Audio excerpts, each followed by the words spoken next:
For almost 70 years, the Queen has been the head of the most famous family in the world. But one day there will be a changing of the guard. Her son Prince Charles is waiting in the wings. He's certainly the best trained king we're ever going to have. He's been waiting and training for decades. Since birth, Prince Charles has been preparing for the ultimate role, and with that comes a pressure to choose the perfect bride. He couldn't really step out with a member of the opposite sex without the press immediately analysing everything about this person. When you marry into the royal family, you marry into pressure. Tonight, royal insiders share the secrets of Charles and Camilla's rise to the top.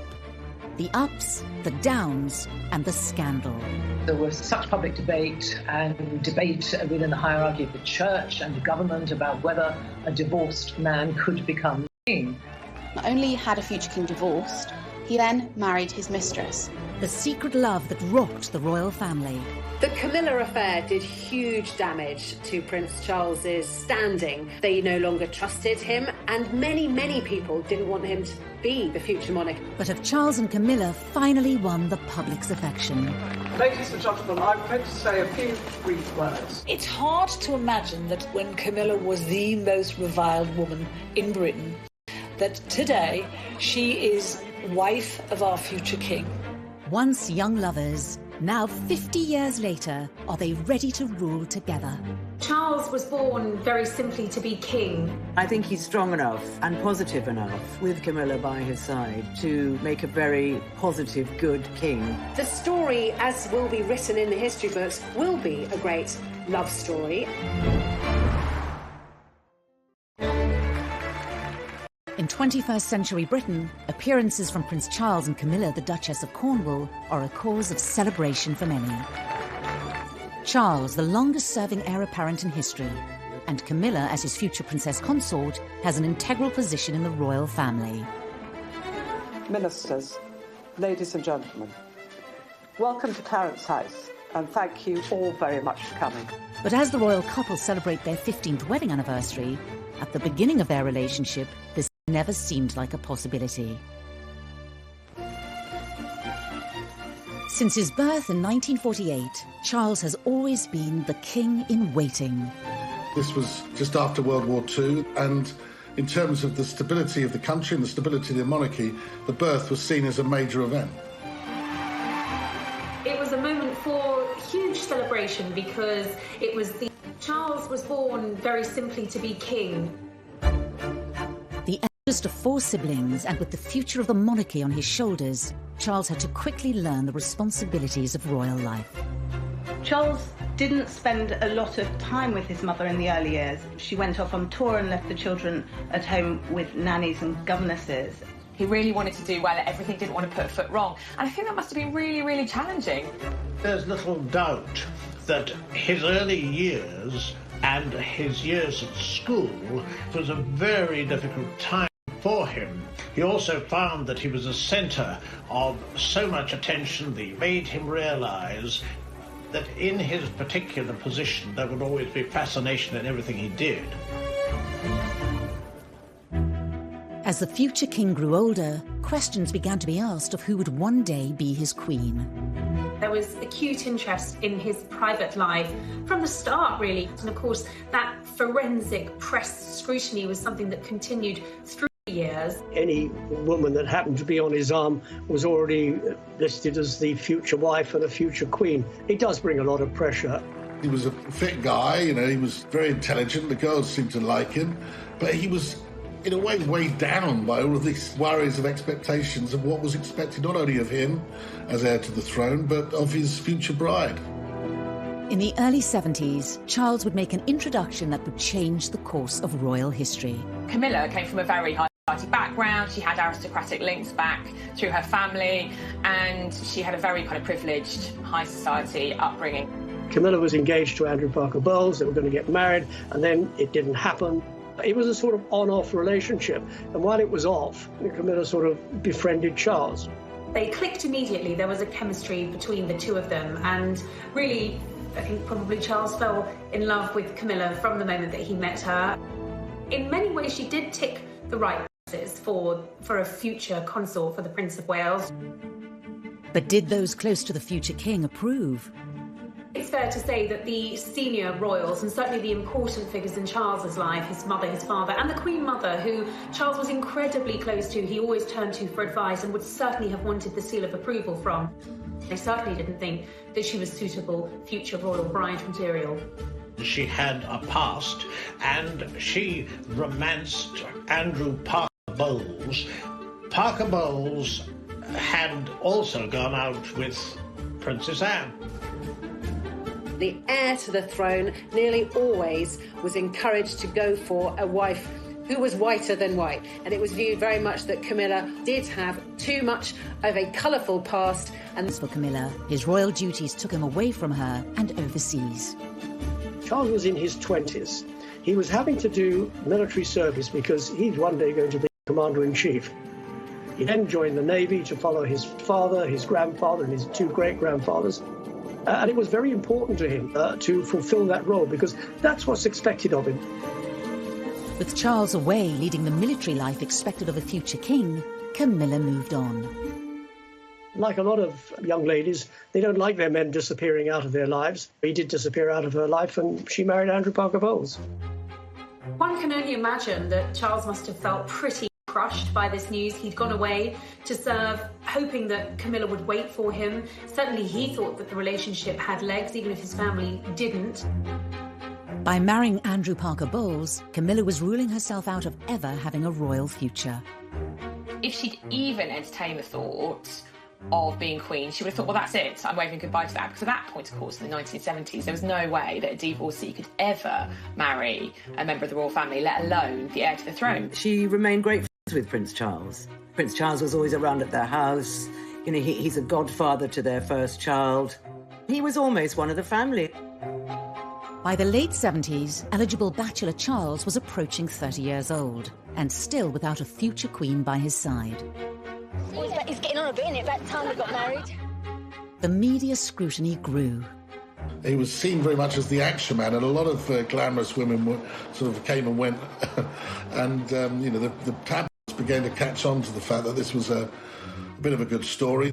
He couldn't really step out with a member of the opposite sex without the press immediately analysing everything about this person. Even though he was very much sought after, that in terms of his connection, in terms of that love, his relationship with Camilla never left him. One of the women Charles dated was Lady Sarah Spencer.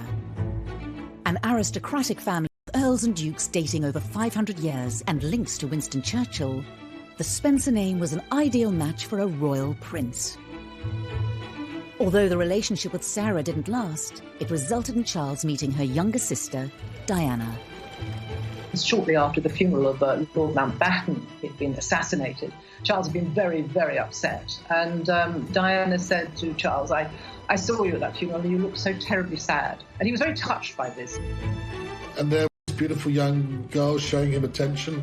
And clearly he felt a lot of responsibility too, to fulfil what was necessary as the heir to the throne and get married. Where Camilla had been deemed unsuitable as a future queen, Diana was the proposed at Windsor Castle. He was given more as an ultimatum by his father to either marry Diana or let her go. Diana ticked all the boxes. She didn't have any baggage. She hadn't had any relationships really before meeting Prince Charles. He thought she was the kind of girl he could grow to love.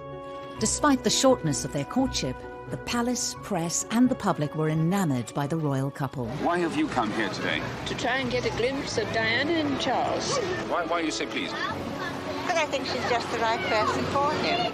This was an extraordinarily quick whirlwind, but it's what the public wanted. Once they saw Diana, they wanted Diana to be Prince Charles's wife.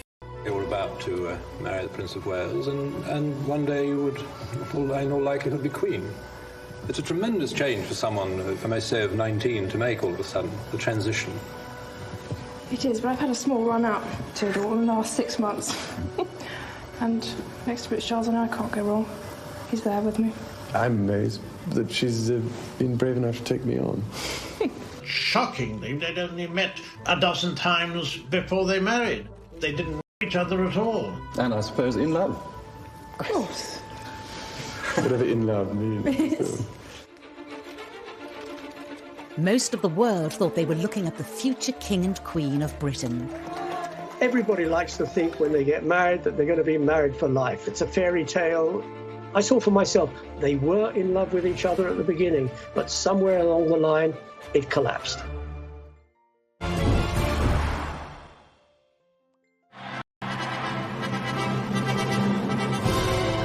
On a hot summer's day, with the eyes of the world upon them, Prince Charles married Lady Diana Spencer in July 1981.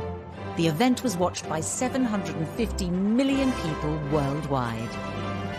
This was a thing of fairy tales. She was so young, so beautiful. Here he was, the future king. It seemed to be, from the outside looking in, a marriage made in heaven. The feeling was electric, from one end of the United Kingdom to the other, from north to south, from east to west.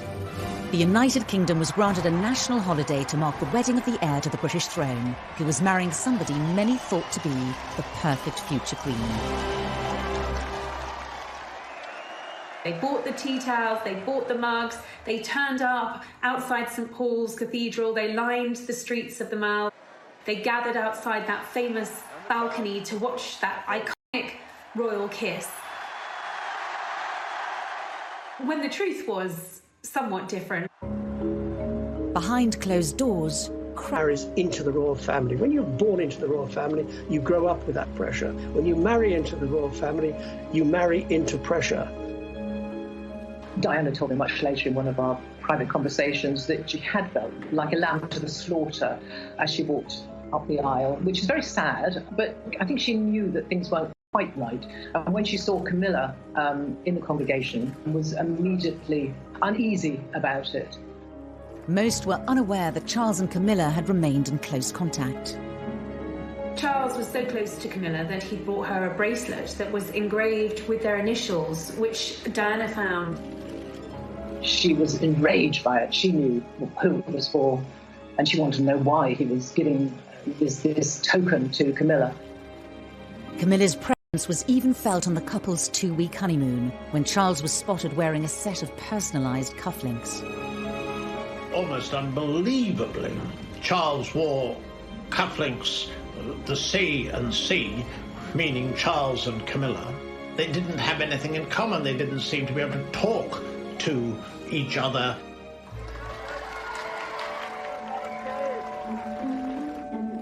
Despite whispers in the press of a rift between the royal couple, within 3 years Charles and Diana had welcomed 2 sons, William and Harry, into the world. Royal insiders pinpoint this as the moment that Charles and Diana's relationship was starting to break down. Charles wasn't the fully hands-on dad that she would have expected, and I suppose that created a distance between the two. She strongly suspected that Charles was still in love with Camilla and hadn't let go of her. Diana felt cut off, she felt isolated, she felt betrayed. Royal tours gave the press a first-hand look at the cracks in the marriage.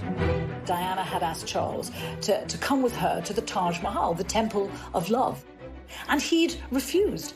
And she was really hurt by that. So she made a point of going on her own.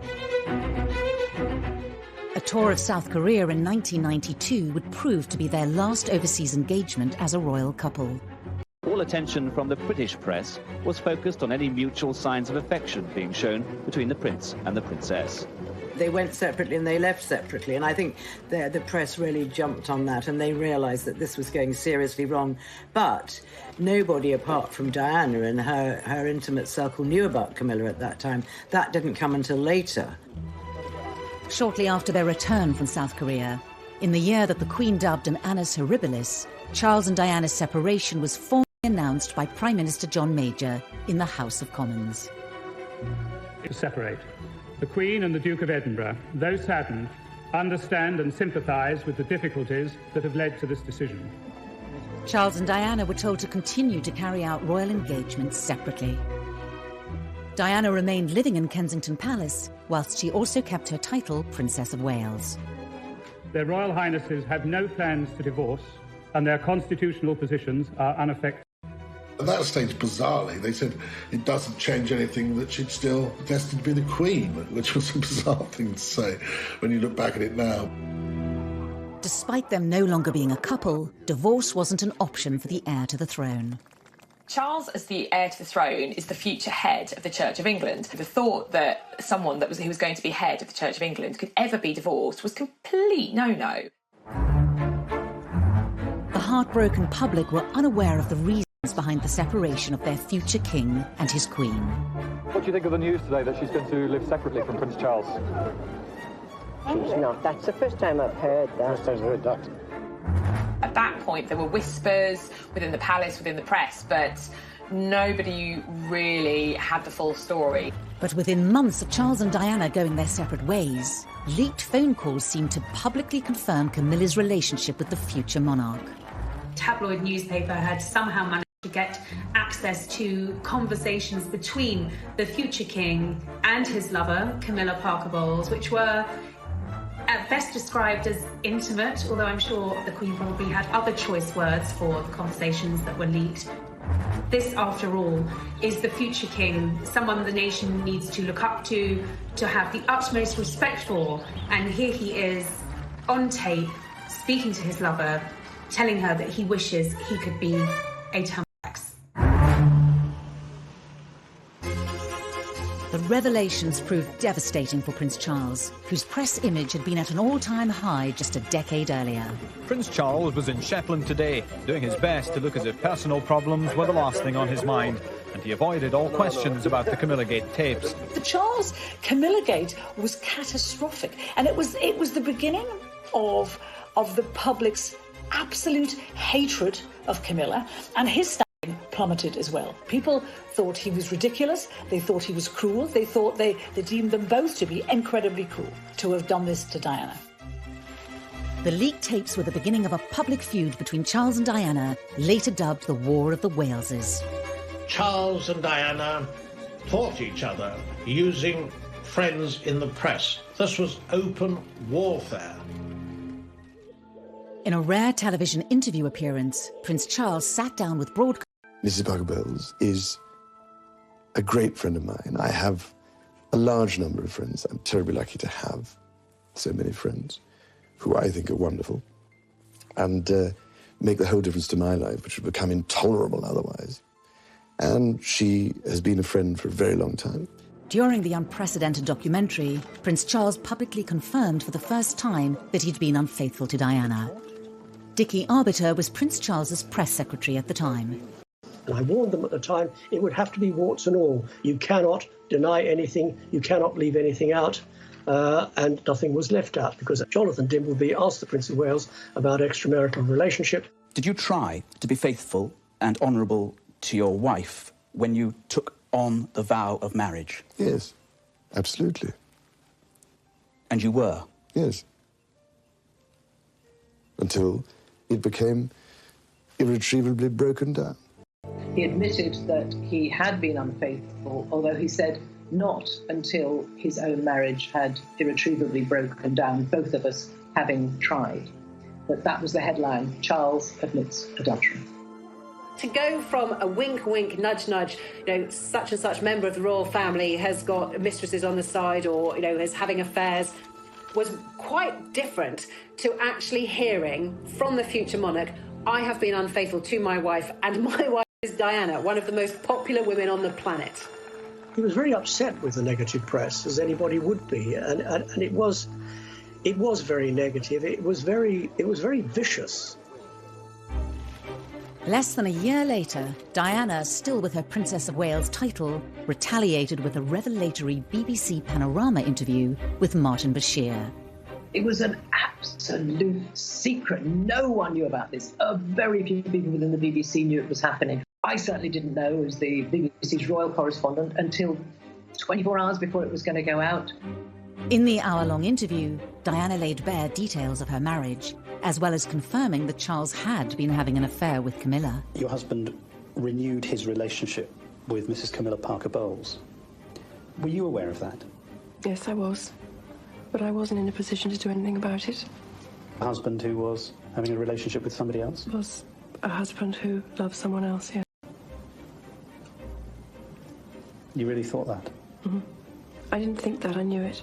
There were some terrifically damaging assertions in there. I think the more damaging in the eyes of the palace was that she questioned Prince Charles's desire and ability to be king. Do you think Mrs. Parker Bowles was a factor in the breakdown of your marriage?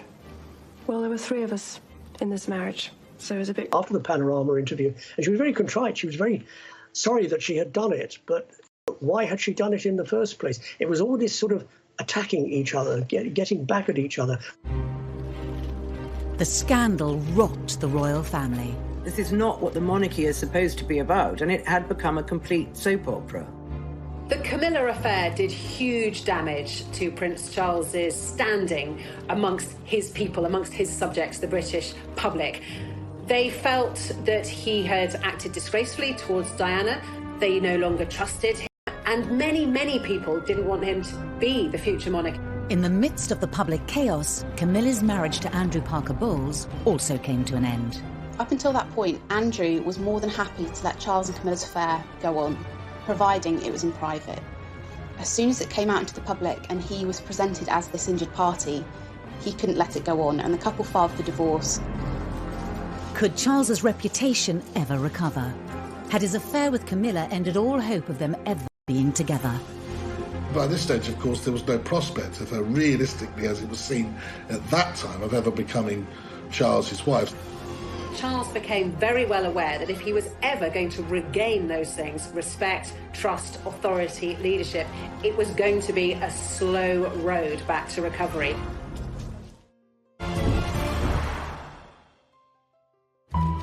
Charles and Camilla's affair had been explosive for the monarchy. Prince Charles was in Shetland today, and he avoided all questions about the Camillagate tapes. The popularity of the future king was at an all-time low with the public, as was Camilla's. So at this point, in the kind of mid-90s, her reputation was absolutely traduced. She was a marriage wrecker, she was a temptress, she looked like a horse. People would spit at her in the streets. Her public reputation that she was a complete evil witch, and she had seduced Prince Charles from his gorgeous wife. She was, I think it's fair to say, the most hated woman in Britain at one point. Charles's relationship with Diana had also sunk to a new low.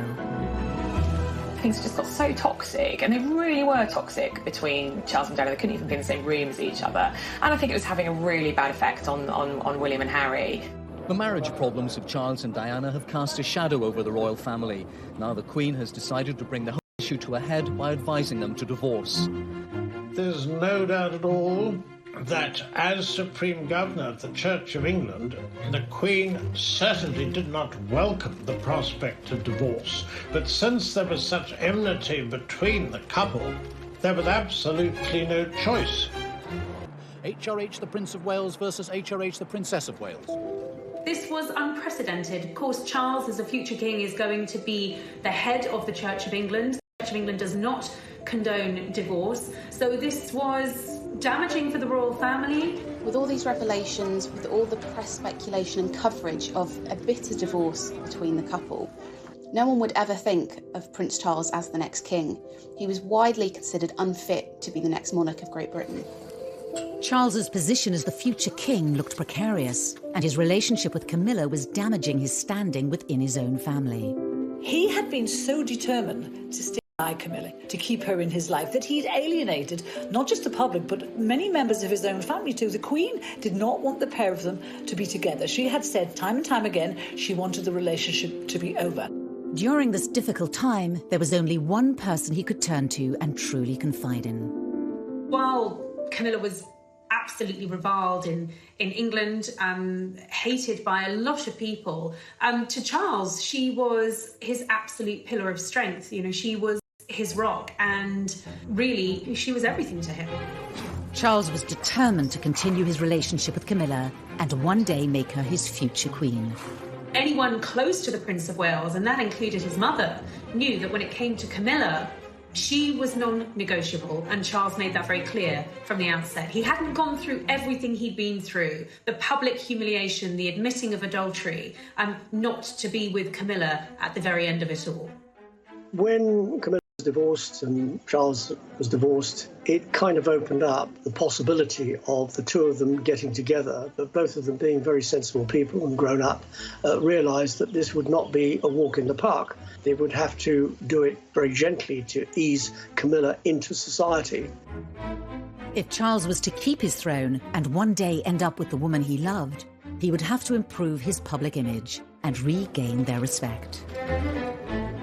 Charles went into damage limitation and firefighting on a level that, frankly, the palace were probably not equipped to do.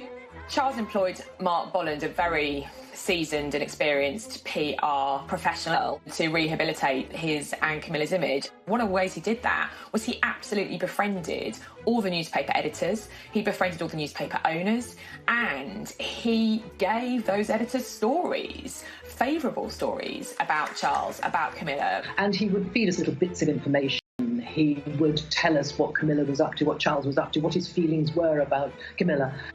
Then Prince Charles and his sons, on their first day together on holiday, appeared, having deliberately and most unusually encouraged the press and television coverage. He was beginning to lay the groundwork for the woman who he wanted to one day be his queen. But in 1997, tragedy struck. We have reports from Paris that Diana, Princess of Wales, has been killed in a car accident. I think that Charles was devastated when Diana died. I think he was racked with guilt. I think also he wanted, as the Queen did, to protect William and Harry. But the monarchy tends to work using precedent. There was absolutely no precedent for the outpouring of grief, which was completely unique when Diana died. But there's no question that Charles' attempts to get the public on side with Camilla were obviously set back. In the face of this national tragedy, it looked like the British public would never accept Camilla as part of the royal family. I think that after Diana's death, Camilla was abused in the street, was yelled at, she had nasty letters written to her. It was really difficult for her. The size of the challenge that was facing Charles and Camilla was immense, and many people thought it was impossible. People thought if they wanted to be together, they would have to be together abroad, that it could never, ever happen within the United Kingdom. A year after Diana's death, Charles restarted his campaign to introduce Camilla as the woman who would one day stand beside him. But he was met with strong opposition. The Queen was quite clear that she was not going to meet Camilla. She didn't want to hear about Camilla, and it was still a name that really wasn't widely spoken in palace corridors. She, as constitutional monarch, felt she should uphold the standards that she'd adhered to all her life, and should she accept that her divorced son should be with a divorced woman? Should she condone this relationship? Was that what her faith, her religion, she's very religious, would guide her to do?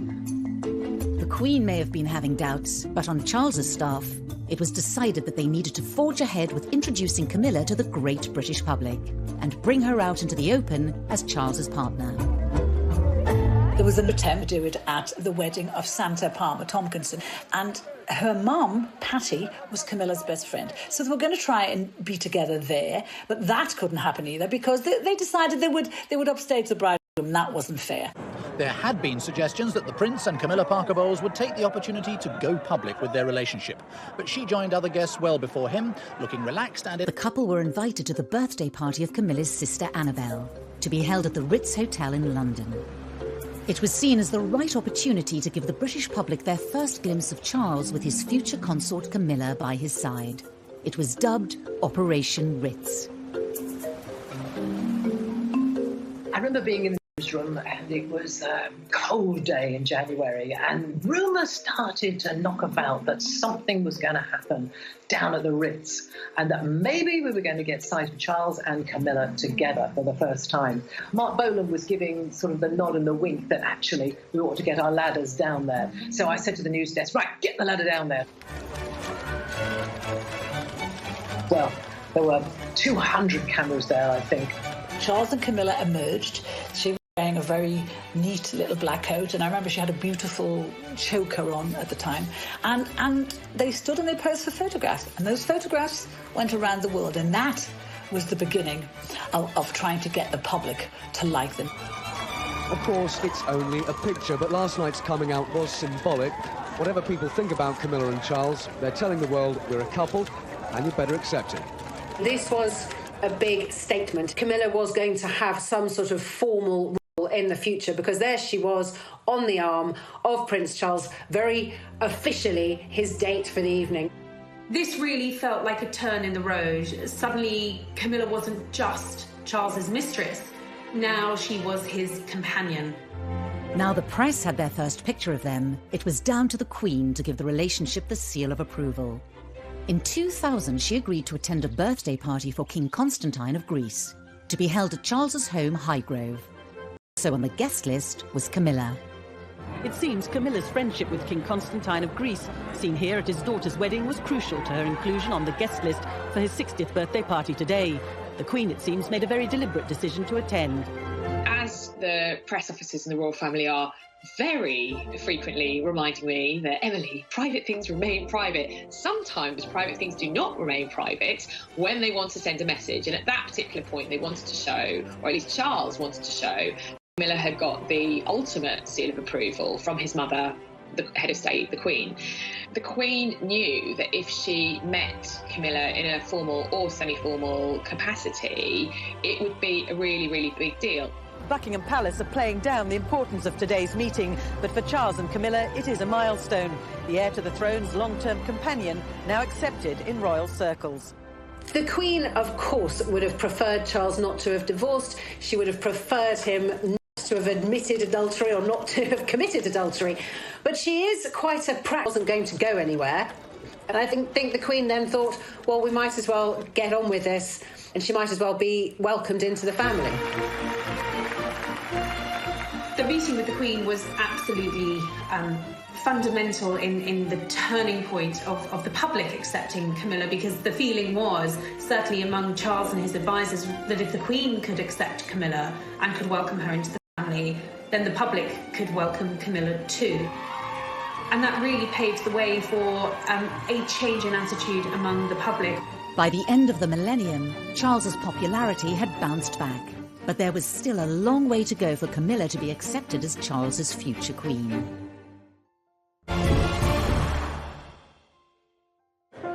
As king-in-waiting, Charles will not only inherit the throne one day, but also become supreme governor of the Church of England. This posed a problem for Charles and Camilla's relationship. By now, they were officially living with each other at Clarence House and Highgrove. But was Camilla's status as common-law wife appropriate for a future king and head of the church? Marriage would make the relationship far more appropriate. I think there was pressure from the outside that really he had to make this official. As his position, he's going to be head of the Church of England, defender of all faiths, as he wants it to be when he becomes king. And frankly, I think from his kind of professional point of view as future king, I think it needed to happen. But there was a problem. The Church of England did not approve of divorcees remarrying. The Prince of Wales had started to persuade very senior figures, people like the Archbishop of Canterbury, George Carey, that there was a reason for him to be married. Why should the heir to the throne, who would one day be the king, the defender of the faith, why should he be forced to be in this situation where he can't marry the woman he loves? Why is it for them to be partners? And so I think people gradually came round to the feeling that it was just the right thing to do. Possibly one of the last to be persuaded was Her Majesty the Queen, a very high church believer in the marital state. But once the church was on side, I think there was no real reason to block it anymore. They've waited long enough, but tonight they emerged as a couple soon to be wed. In February 2005, 56-year-old Charles and 58-year-old Camilla announced their engagement. How are you feeling, ma'am? All right. Just all right? I'm just coming down to earth. Did you get down on one knee to propose? The future bride wore a ring that belonged to Charles's beloved grandmother, the Queen Mother. I think Charles had always wanted to make Camilla his bride, his wife. I think he felt that she had endured a lot of real to make her his wife, his bride. This was the first time in history that an heir to the throne would marry a divorcee. The Church of England might have backed the union, but this wedding would have to be very different to all previous royal weddings. Charles and Camilla would need to have a much lower-key ceremony. Having been divorced already, both Charles and Camilla would have found it difficult to marry within the church. So instead, they had a civil service at the Windsor Guildhall. This would be the first large-scale event with Camilla at the centre of royal life, and Camilla was nervous at the potential public reaction. She was terrified no one would come. She was terrified she'd be booed. And I remember seeing film footage at the time, about 6 a.m, and there was no one on the streets of Windsor. It was freezing as well, I remember. It was a really, really cold day. She must have been terrified that no one would be there. And, you know, I think as a journalist, I was looking at it and thinking the only reaction to this is going to be national apathy, which is kind of almost as bad as protests. However, by 10:30, the streets were thronging with people. As the Prince and his bride were being driven the short distance from Windsor Castle to the Guildhall this morning, history prepared to record a royal marriage without precedence. TV cameras filmed the moment when Charles and Camilla arrived at the registry office in Windsor for their historic marriage. The ceremony was attended by William, Harry, Camilla's children, and a few friends. The Queen, as head of the Church of England, did not feel that she could attend, but she did join the couple for a blessing at St George's Chapel afterwards. The first time the public got to see the Queen really close to Camilla was when Charles and Camilla came out of St George's Chapel after the blessing of their wedding ceremony. And there was a picture that didn't appear to be staged. It seemed very, very natural, but there was Camilla by the Queen's side, the Queen looking very happy, very relaxed, and, well, Charles looking like the happiest man on earth, because I think on that day he probably was. And she looked gorgeous. I mean, she looked fantastic in the outfit with that beautiful dress and the headdress. And I thought that she looked the best, you know, she'd ever looked, really. And I think people really at that time thought, well, why shouldn't these two, who were the picture of happiness, who had this long, long love affair on and off over many years, why shouldn't they find happiness? Camilla was now officially part of the royal family. The palace announced that she would be called Princess Consort when Charles becomes king. The Queen also gave her a title of Duchess of Cornwall, which is actually her secondary title. Legally, she is Princess of Wales. But Camilla knew how fond of Diana the public had been. It wasn't going to wash with them that she would be the next Princess of Wales. I remember when they got married, it was 8 years after the death of Diana, Princess of Wales, and feelings and memories were still running high. So she's used the other title, Duchess of Cornwall. She's quite comfortable with it. Titles do not matter to Camilla. She doesn't really care one iota what she's called, as long as she's not called anything rude. The wedding drew a line under Charles and Camilla's past once and for all, and allowed the world to look to the future of the monarchy. For all the spin doctors and PR that had gone on for years behind the scenes, the thing that really transformed Camilla's public image was the royal wedding, because that was her becoming a member of the royal family. And therefore, she was no longer an outsider. She was the Duchess of Cornwall. She is a future queen. So the marriage changed everything. Who would have thought that 10 years before, the woman who had been vilified by the British press, Camilla Parker Bowles, was a potential future Queen Consort? Now that Camilla was officially part of the royal family, the British public could see what sort of future consort she would be. Of course, once she had married into the royal family, she became Charles's consort. She was there with him on royal engagements. She accompanied him on some royal tours. And actually, Camilla proved to be incredibly popular. She did her own PR. She didn't need a spin doctor. She did what she does best. She engages with people. She has a good relationship with the press pack. She doesn't upstage the Prince of Wales in any way. They are a great team. We have to remember that she didn't have a job. She left school with one O-level and she didn't have a career. She wasn't a career woman. And at the age of about 60, she had to learn how to work very hard, because Prince Charles does about 502 engagements a year. He keeps going all the time. He works every day, including Christmas and Easter. As Charles's future consort, she has also thought very hard about the charities that she supports. All senior members of the royal family have their favourite charities, the charities they support, the issues that they're most passionate about. In Camilla's case, it was very difficult for her because so many causes that we understand she actually did care about were associated with Diana. And she had to be so careful not to tread on Diana's image and Diana's favourite subjects or favourite charities because, of course, it would look like she was trying to walk in. She's very committed to quite a number of charities. One of them, the Osteoporosis Society, because her mother died of osteoporosis. Another is learning, book reading, education, and abuse against women. She's very committed to that as well.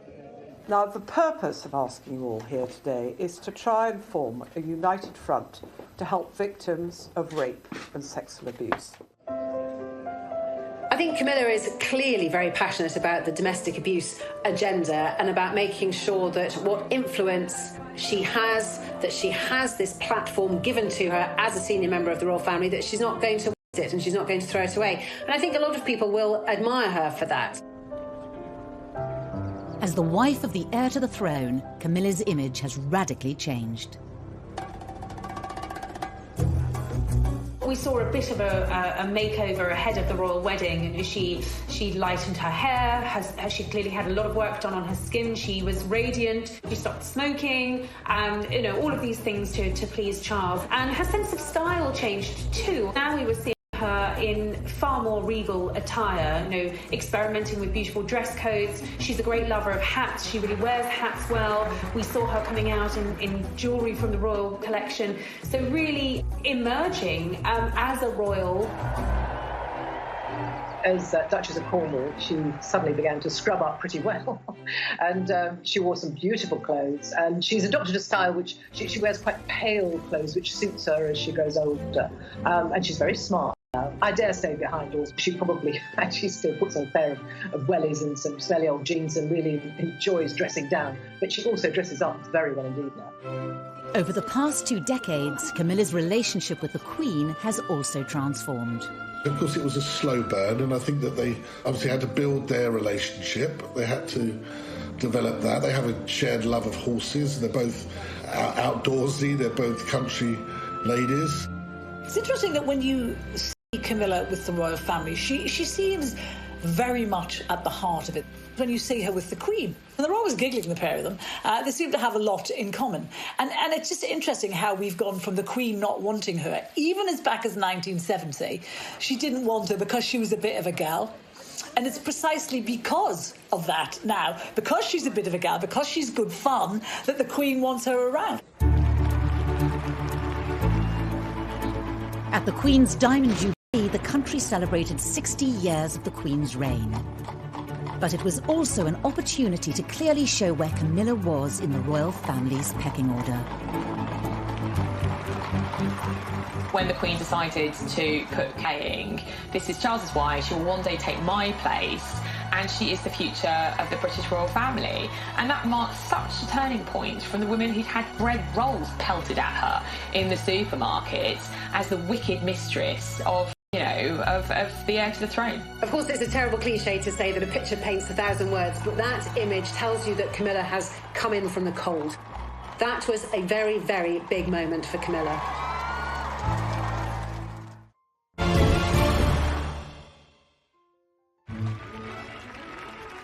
By the time of her wedding to Prince Charles in 2005, Camilla Parker Bowles's journey from royal mistress to royal wife had been extraordinary.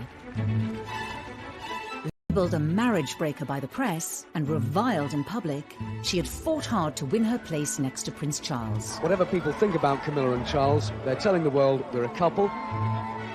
Despite her place in the nation's affections and the approval of the Queen, she still had to convince the hardest judges of all: the rest of the royal family, and in particular, Princes William and Harry. Camilla's relationship with William and Harry has always been quite tricky. Diana obviously painted Camilla as the marriage wrecker. For the Prince of Wales, the first proper meeting between his son William and his longtime friend Camilla Parker Bowles was obviously a significant event. The princes were in their mid-teens when their father's relationship with Camilla became public. Harry refused to see her to start with. Harry wears his heart on his sleeve. He was in his teenage rebellious phase, smoking dope and kind of getting into trouble. But with children of her own, Camilla was well placed to tackle the unique challenges of being stepmother to William and Harry. In the early years after Diana's death, all those boys had was Charles. And we all know Charles was emotionally stunted. So they would have needed a woman to talk to sometimes. And I suspect Camilla was very good at fulfilling that role. William first spent half an hour with Camilla, it's now emerged, and they've got together again since. She knows that she's not their mother. She's never tried to step in and be their mother. She has been there to support them when they've needed that support. So what was, in the early stages, a very difficult relationship has grown to become a very close one. It is amazing how close we've become, you know, I mean, ever since our mother died. She's a wonderful woman, and she's made our father very, very happy, which is the most important thing. William and I love her to bits. 10 years before Camilla married Charles, it was inconceivable that William and Harry would have accepted her into their family. But both princes would themselves bring new people into the royal fold, Kate and Meghan. As a royal outsider herself, Camilla had great empathy for both young women. For Kate in particular, Kate didn't know how to be royal, so she would have felt like an outsider. And in those early days, she was pursued by the paparazzi, by the press. The new bride has experienced it at first hand. She, not William, will be the focus of attention. While Camilla, she knew how it worked, and she was in a very good position to give Kate advice. To the royal wedding, she took Kate for lunch, I think, just to sort of settle nerves and give some good stepmotherly advice. She has been there for the Duchess of Cambridge. Just over 6 years after William and Kate's wedding, Prince Harry announced his engagement to Meghan Markle. Royal watchers talked of her as someone quite unlike the other members of the family. But she had much in common with her future husband's stepmother. In many ways, Camilla had paved for Meghan, in the sense that they were both divorcees, neither of them were royal, but I think Meghan took any criticism of her position personally. Camilla would have been there to tell her not to take it personally, and that this is just what happens when you're an outsider.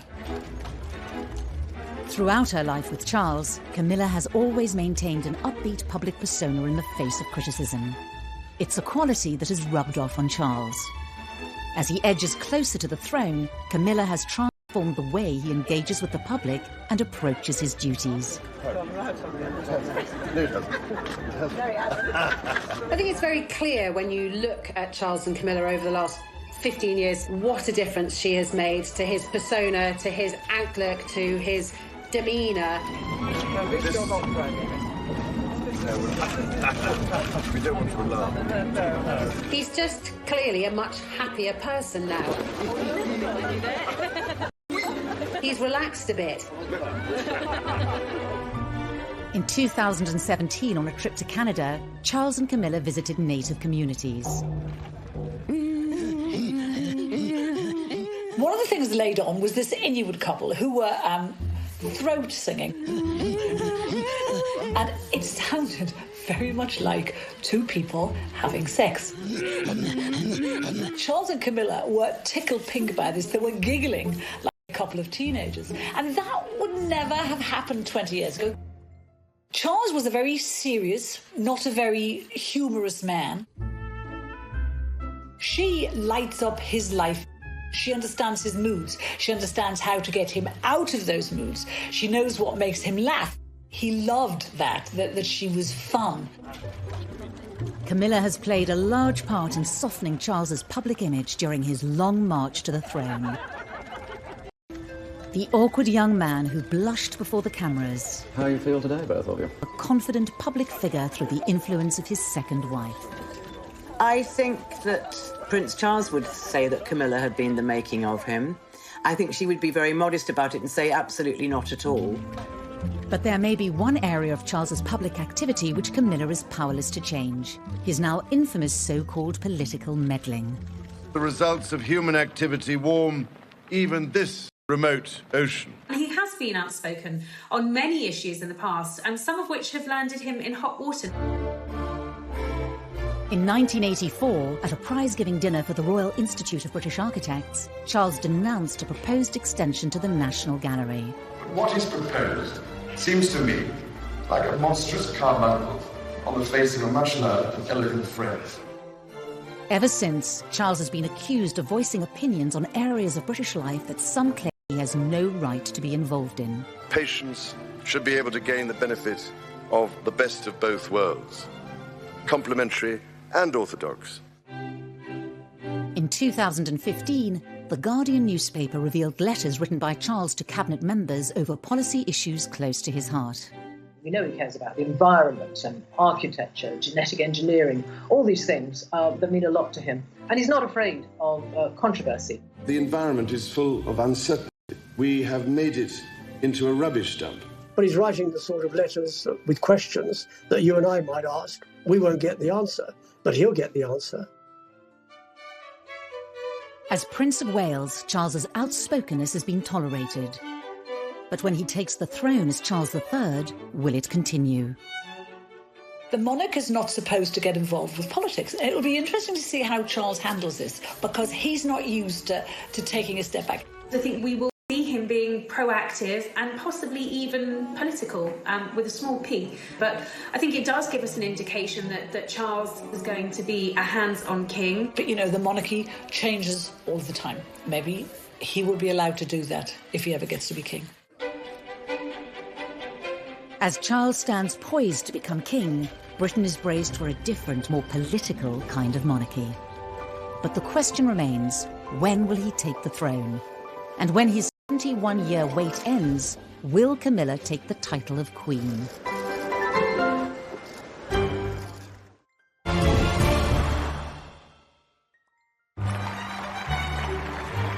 Prince Charles is the longest-serving heir to the British throne in history. In 2020, at the age of 71, his wait to become king continues.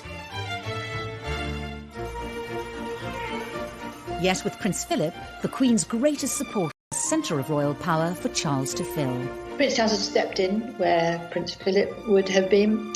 He now joins the Queen for the Royal State opening of Parliament. It's been suggested that Charles would be the next head of the Commonwealth. This is an occasion to celebrate with renewed pride our remarkable Commonwealth family. It makes sense because it provides the continuity and stability of this 53-nation club. He's been the official mourner-in-chief when it comes to attending state funerals. I think what we're seeing is a gradual handover of power. There is talk of him being more shadow king than Prince of Wales.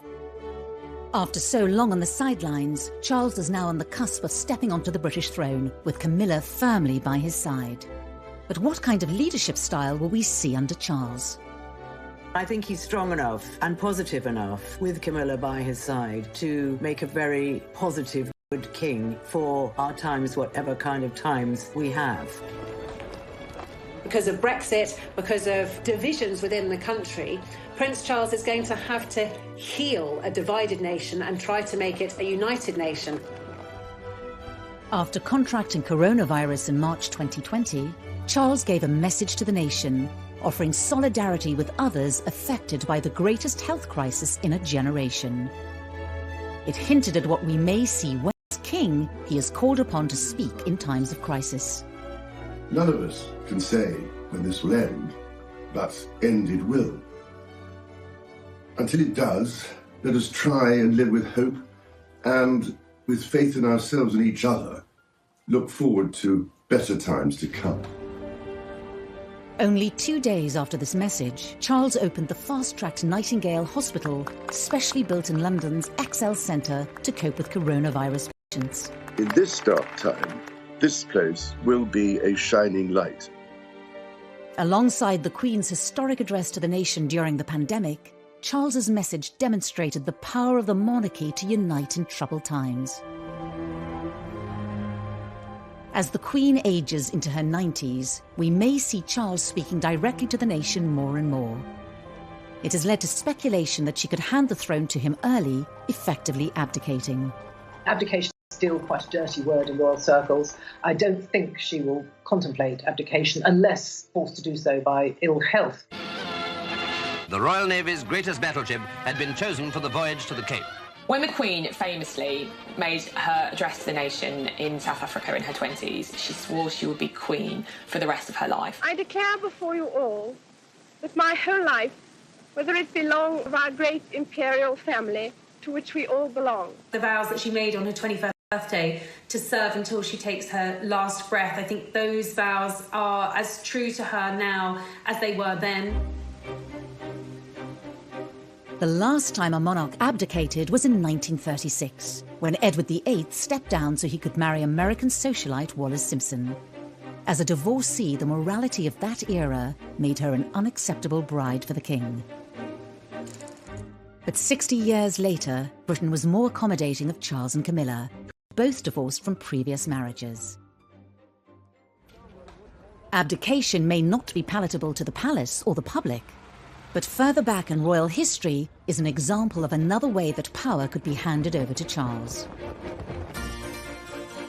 In 1811, as George III became incapacitated with mental illness, Parliament invoked the Regency Act, whereby his son could rule in his name as the Prince Regent.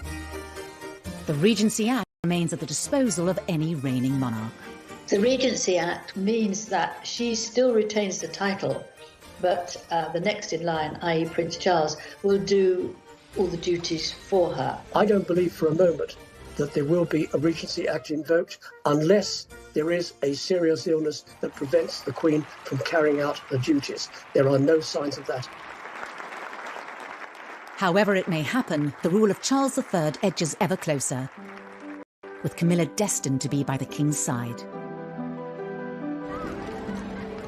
20 years ago, it was inconceivable that the British public would have tolerated her in this position. But today, it seems she will be welcomed warmly into the role. But will there be support for her taking the title of Queen, even though Clarence House stated she would be Princess Consort at the time of their engagement? I think after everything that she's been through, all the vile press that she had to put up with, the names, the backstabbing, I think he will want her to be Queen Camilla. There will be some sort of testing the water. There will be focus groups and polling being done to find out if that is acceptable to the British public. I mean, what a rehabilitation. She was the most hated woman in Britain. She had, tempted him away from his perfect wife and children, and they were having this affair, and it caused this divorce and the scandal of the 90s. To then be crowned as Queen Camilla is absolutely extraordinary. Whether she is called Queen or not, Camilla will be the closest confidant and support for our next king. But who else will be included in Charles's monarchy? They have already been signed. Very clear for quite some years that he wants to streamline the monarchy, and he doesn't want too many members of the family to charge the British taxpayer more than they have to. Although this might be a good thing for the taxpayer and a good thing for the way the royal family work, it's not such a good thing for the charities, because you can't stay involved with all these charities with so few people. With the high-profile departures of Harry and Meghan, followed by Prince Andrew's dramatic exit from official duties, Charles's push for a smaller monarchy is already becoming a reality. We are now at a point where we are almost on a skeletal royal family. It's gone beyond streamlined. We've got the Queen, we've got the Prince of Wales and the Duchess of Cornwall, we have the Cambridges, and of course, Princess Anne. Whatever form Charles's inner circle takes, Camilla will be beside him, as she has been for 20 years. Their journey as a couple together has not always been smooth. But it seems for now, destined for a happy ending. The story, as will be written in the history books, will be a great love story, and it will be not only a king in waiting who had to wait 50 years to get on the throne, but also a prince who had to wait decades and decades to get the woman he'd always been in love with by his side.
throne and one day end up with the woman he loved, he would have to improve his public image and regain their respect. Charles went into damage limitation and firefighting on a level that, frankly, the palace were probably not equipped to do. Charles employed Mark Bolland, a very seasoned and experienced PR professional, to rehabilitate his and Camilla's image. One of the ways he did that was he absolutely befriended all the newspaper editors, he befriended all the newspaper owners, and he gave those editors stories, favourable stories about Charles, about Camilla. And he would feed us little bits of information. He would tell us what Camilla was up to, what Charles was up to, what his feelings were about Camilla. Then Prince Charles and his sons, on their first day together on holiday, appeared, having deliberately and most unusually encouraged the press and television coverage. He was beginning to lay the groundwork for the woman who he wanted to one day be his queen. But in 1997, tragedy struck. We have reports from Paris that Diana, Princess of Wales, has been killed in a car accident. I think that Charles was devastated when Diana died. I think he was racked with guilt. I think also he wanted, as the Queen did, to protect William and Harry. But the monarchy tends to work using precedent. There was absolutely no precedent for the outpouring of grief, which was completely unique when Diana died. But there's no question that Charles attempts to get the public on side